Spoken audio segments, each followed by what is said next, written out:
A Walmart renewal price increase means your next membership charge can be different from what you originally paid when you first joined. By the end, you'll know how to check your Walmart renewal details, what changes to look for, and what steps to take before your membership renews. The first place to check is your Walmart account.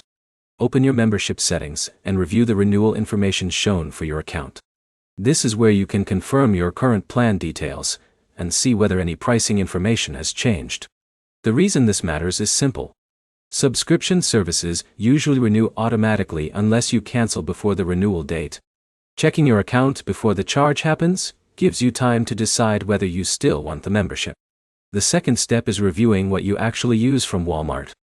A price change matters differently depending on whether you regularly use the benefits included with your membership. If you use Walmart features often, compare the updated cost with the value you personally get from the service.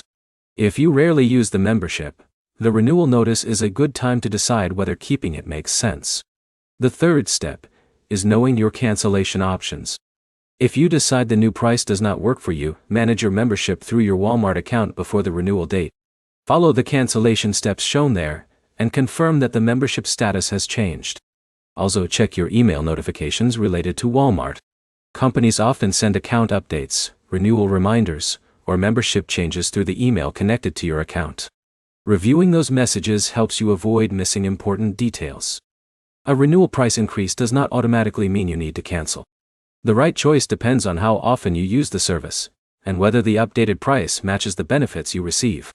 The key points are simple. First, check your Walmart account for the latest renewal information. Second, compare the membership cost with how much you actually use the service. Third, make any changes before the renewal date if you decide the membership no longer fits your needs.